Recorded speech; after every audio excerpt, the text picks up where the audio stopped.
It's that time of year again, folks. UFC London is right around the corner, and oh, Jesus, oh, God, wait 1 second. I might just have to wear the hat like this, because if not, you're just going to look at this the whole time, and it's a big ball of greasy Thailand sun here.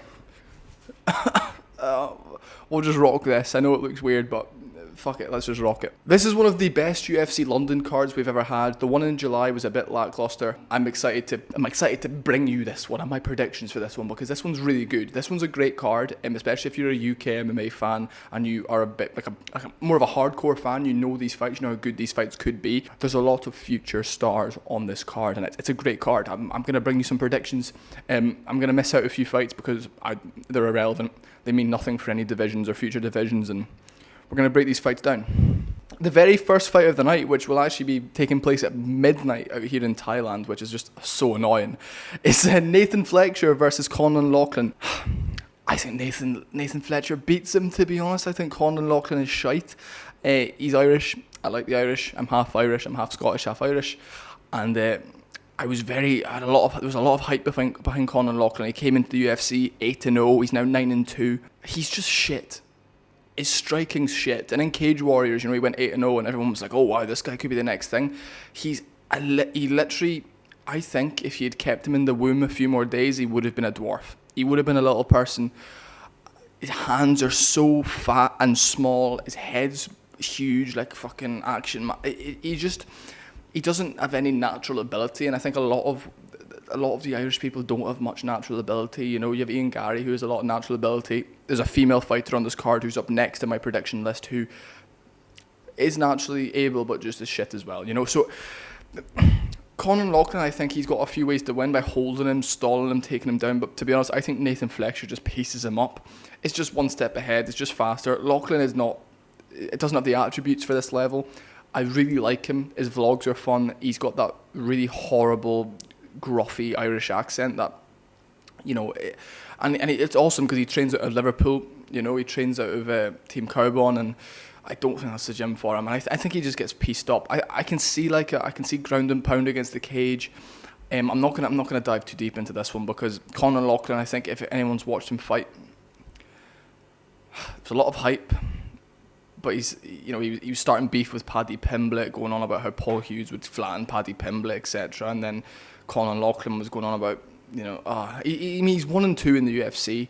He lost to fucking some terrible people. Who's the English? Oh, fuck. My mind's gone blank. The English guy he lost to last time on short notice, like he came out and just got pieced up. Jake Hadley, is it? Is it Jake Hadley? I was correct. He got battered by 11-4 Jake Hadley on 5 days notice, and Jake Hadley was on a losing streak, and I believe now has been cut from the UFC. So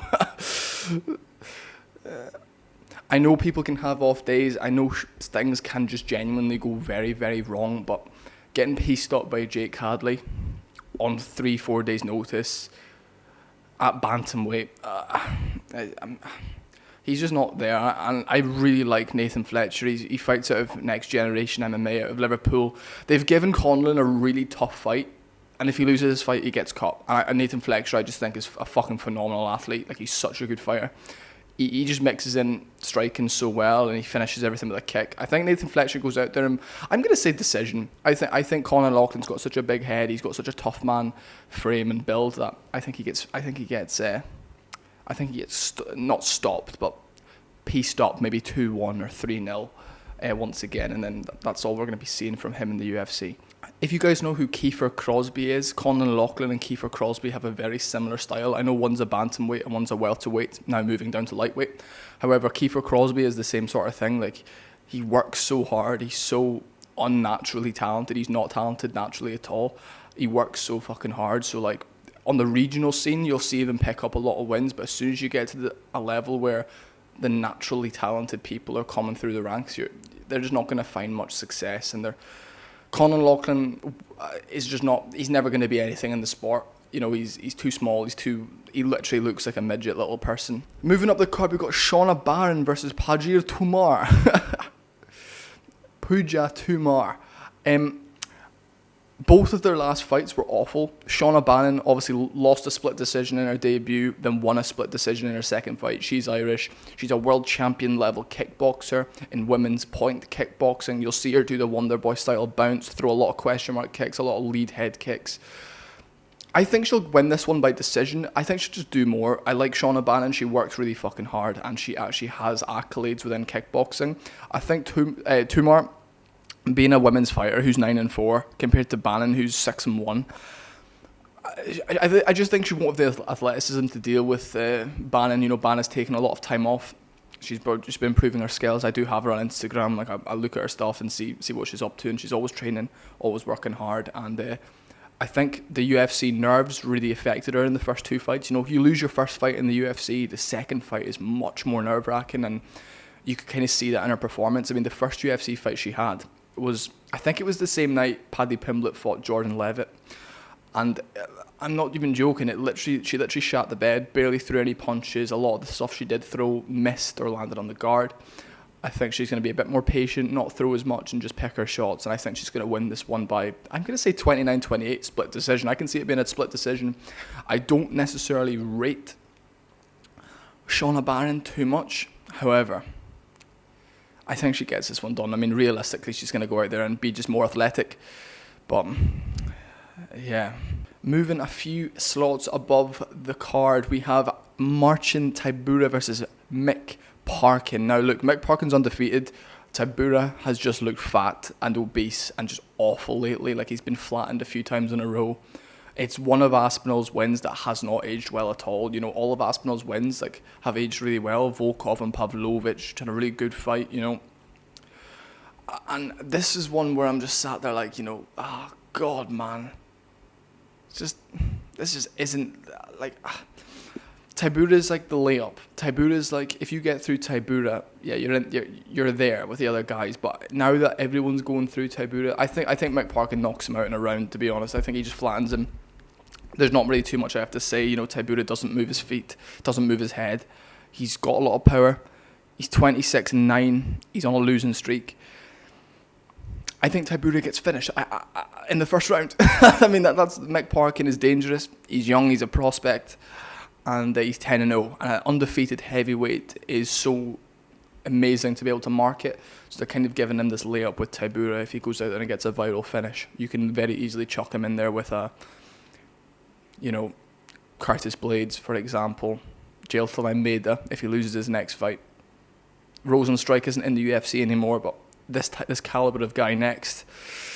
But yeah, that's what I think. I think heavyweight Tybura is shit, and I think Mick Parkin is going to go out there and flatten him in a round. Maybe submission. I can see a rear naked choke, just mix it up a little bit. Be a guy that submits Tybura. Could be fun.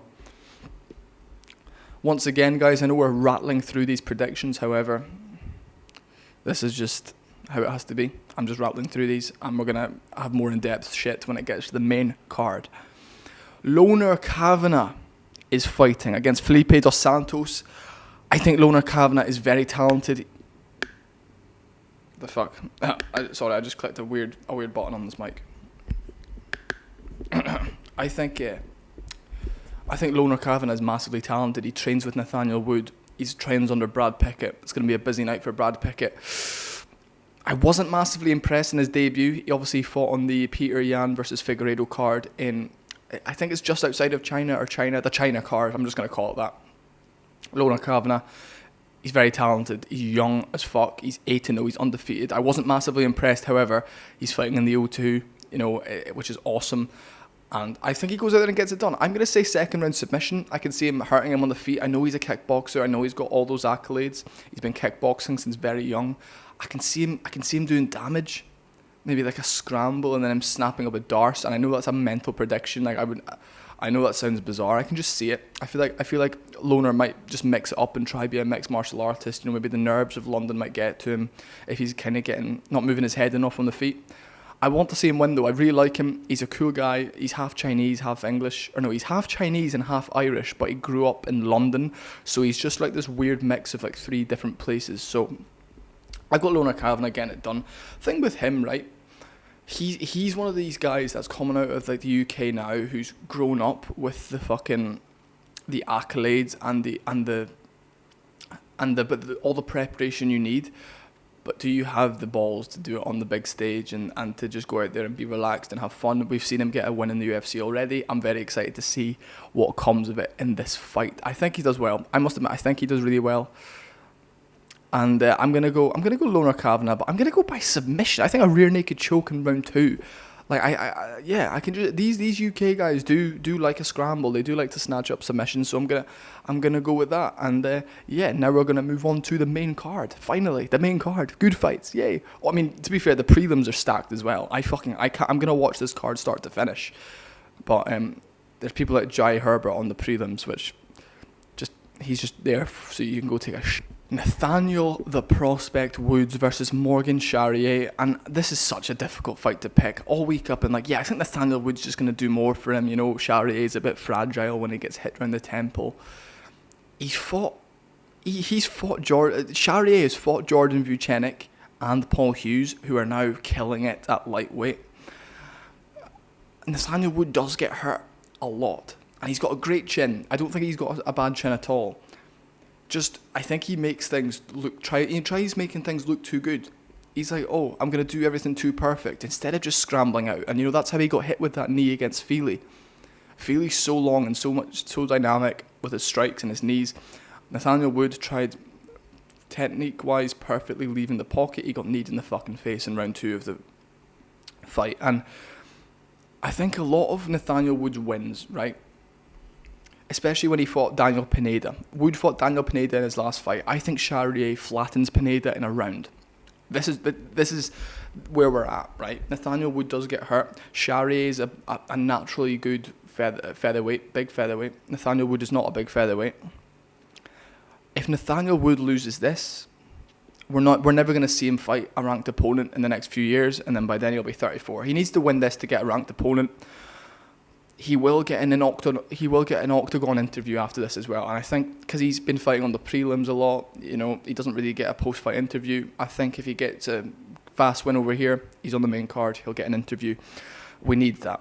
I think Nathaniel Wood's going to go out there, be looking so good, leg kicks in abundance. I think he's going to throw a few lead head kicks. I think he's going to be way more aggressive. I think he gets Charrier out of there in the first round, and which is the most crazy prediction, I know. We've seen Nathaniel Wood never go out there and start somebody in the first round. He dropped Feely in the first minute with a pullback right hand. I think he's going to go out there and be fighting for his daughter now. His daughter's very ill. She was born with a hole in her heart and her organs inside out and shit. And just, he's a great guy. I remember in lockdown he used to do these for everyone, because he himself struggles with anxiety and OCD and shit. And he would do these lockdown Zoom calls where everyone would join and we would all work out in the garden and shit, and you'd be able to ask him questions. And I've been a massive fan of his. I think Nathaniel Wood is exactly what every fighter should try to be like, personality wise, outside of the circus that is MMA. When you're in the circus of MMA, be crazy, be rambunctious, be the people's and the fans' dream. Nathaniel Wood is just a great human being.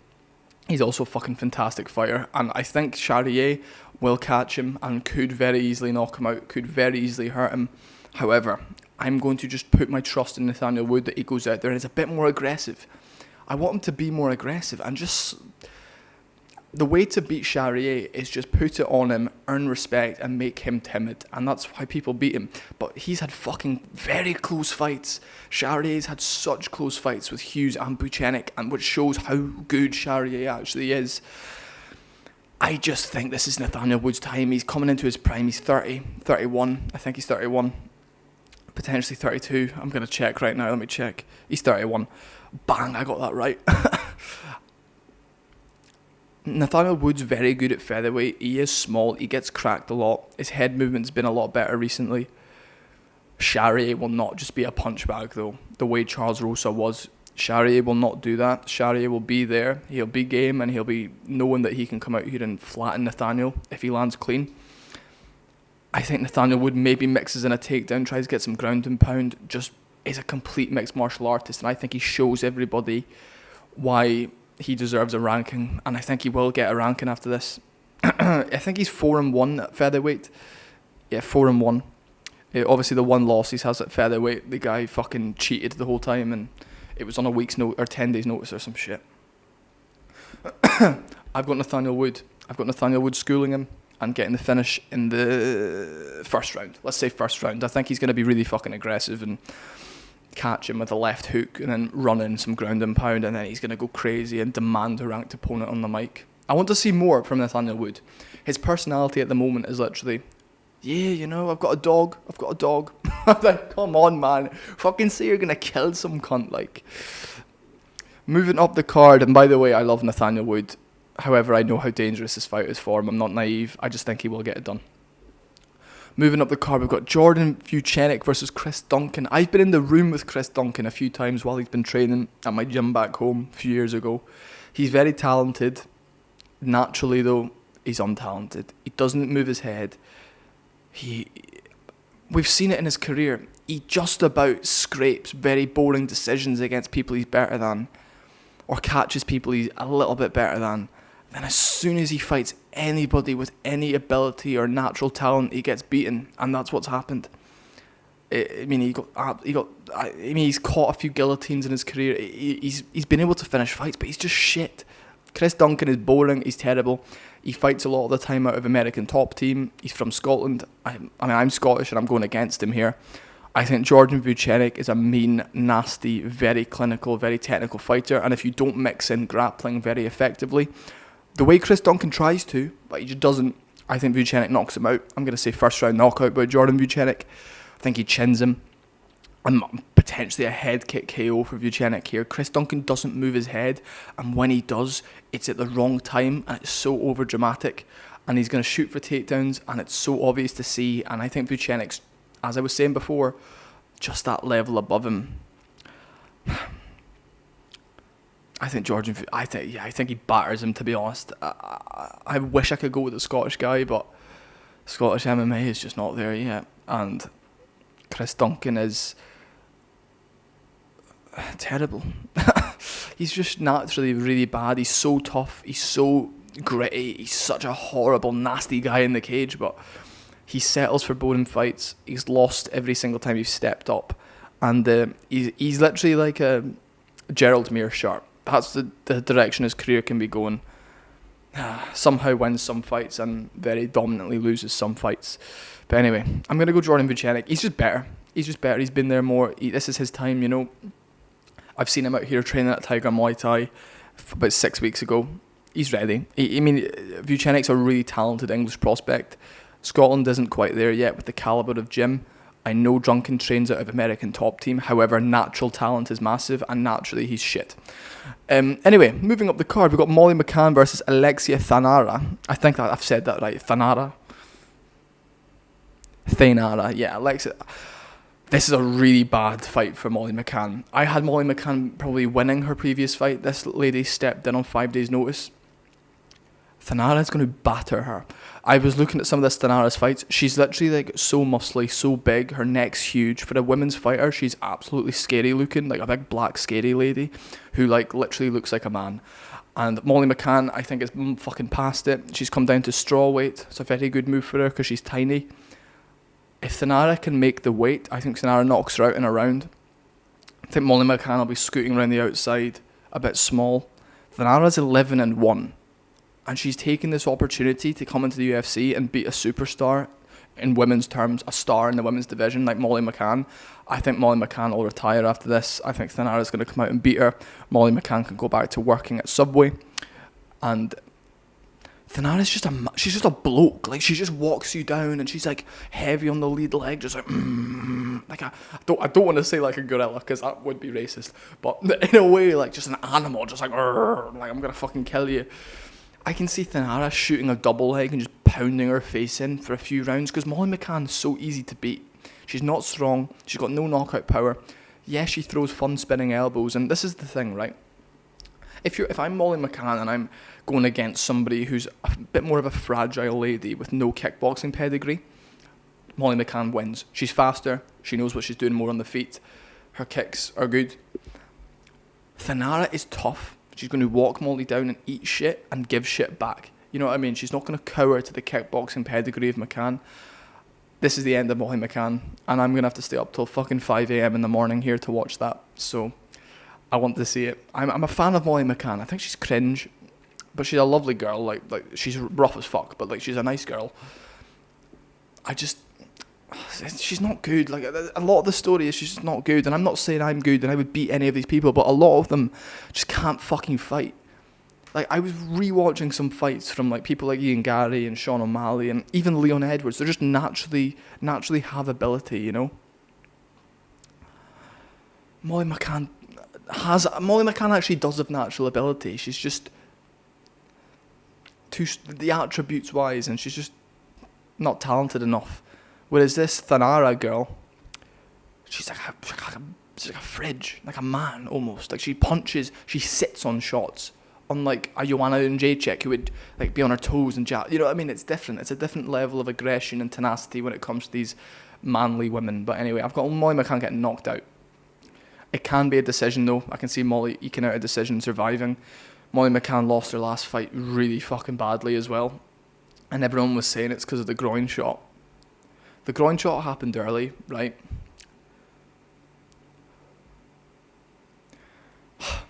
Getting groin shot does not mean you're completely outclassed in terms of skill.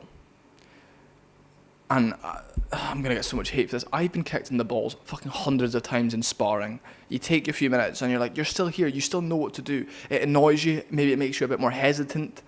But I don't think being hesitant is Molly McCann's issue. And I think she's just shit. Anyway, moving on.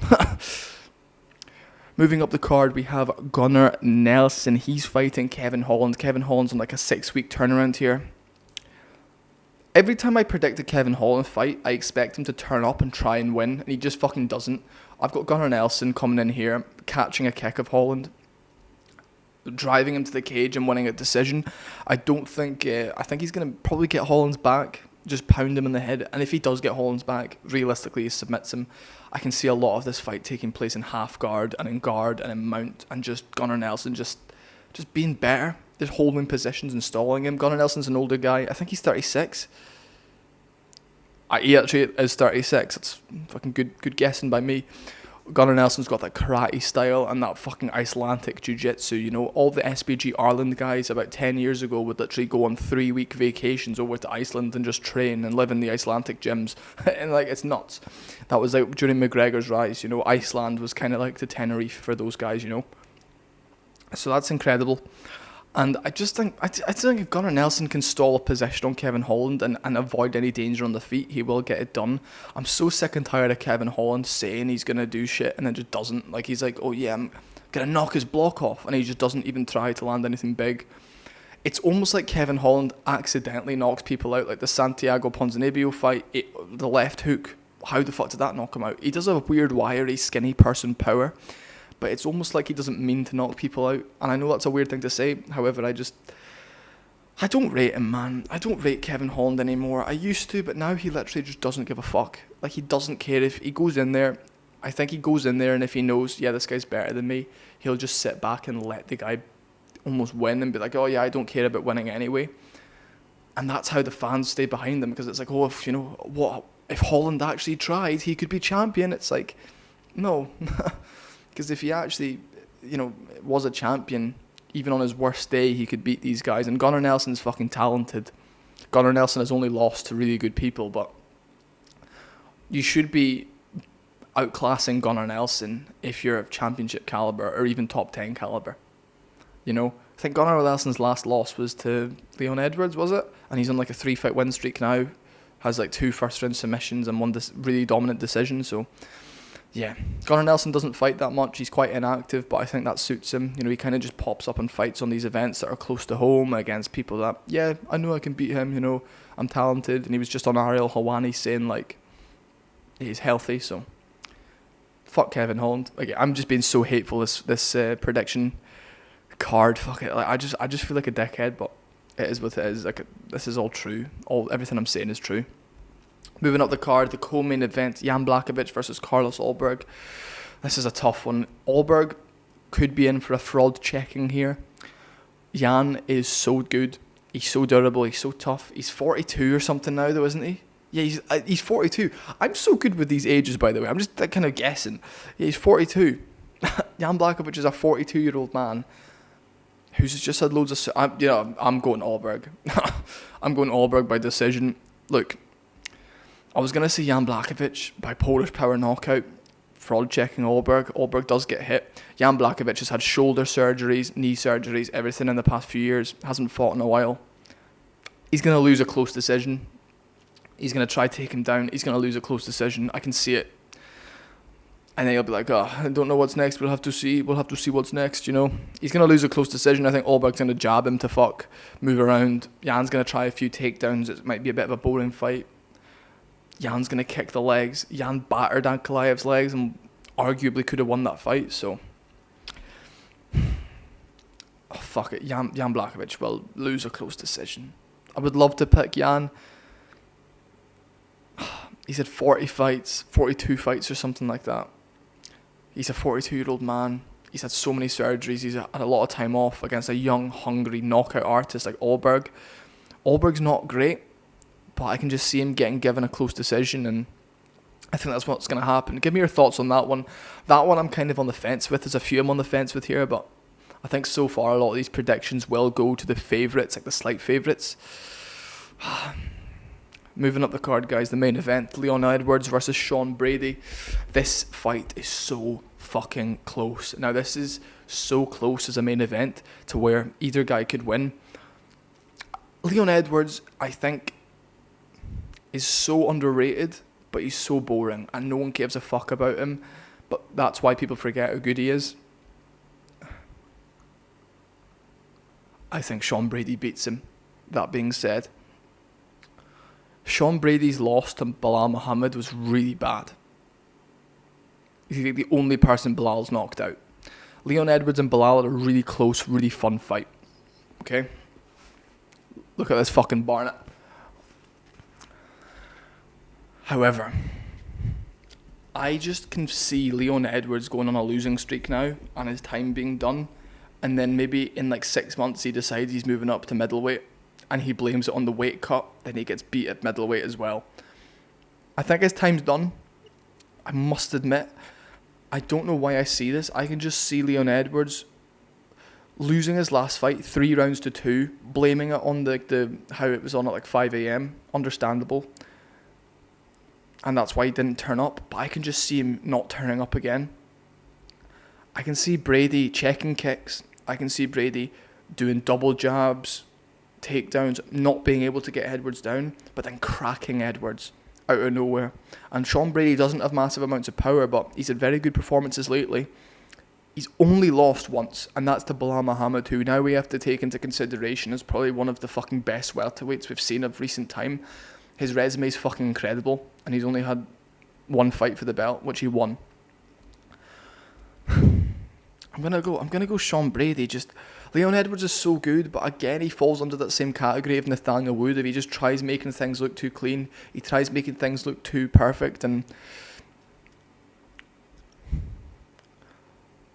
I have a feeling if Sean Brady can get into half guard on Leon Edwards is so long, so lanky, so fucking strong. I can see it being like an arm triangle. I can see it being knee on belly, ground and pound. Just making Leon Edwards, I think, quits. You've seen it against Bilal. You've seen it against Usman. There's only so many fucking times your corner can say, "Come on, Leon, come on, you've got to fucking try a bit harder. Come on, don't let him bully you." He gets defeated. He's like, "Fuck this, don't want to be here. Fuck this guy." I'm not, like, he fought Gunnar Nelson. He won by split decision. He's good. Like, he beat Usman in the trilogy. He did beat Usman 3-2, 4-1. I want to see Leon Edwards kicking at his legs. If Leon Edwards can get comfortable in there and get into like a little bit of a flow state, I think he's a lot better chance of winning. If Sean Brady fucking disrupts everything Leon Edwards does, Sean Brady gets the victory. Simple as that. And it will be a finish for Sean Brady or a decision for Leon Edwards. It's such a close fight. I might make a whole separate video on how close this fight is, but yeah, there we go. I've got Sean Brady, which is a weird one, but putting a few quid on Sean Brady by finish is not a bad idea at all. I will catch you guys in the next video though. I'm very excited for UFC London. I'm gonna be making breakdowns. I'm gonna be covering it the whole week. Thank you for watching, folks. I massively appreciate it. Don't forget to subscribe, like, and comment down below if you guys are excited for this fight card. as much as I am. It's a great card. Let me know your predictions. Let me know if you think I'm wrong. I'll try to get better at breaking them down, but I just foresee things and I have to say them and then move on. Thanks, guys.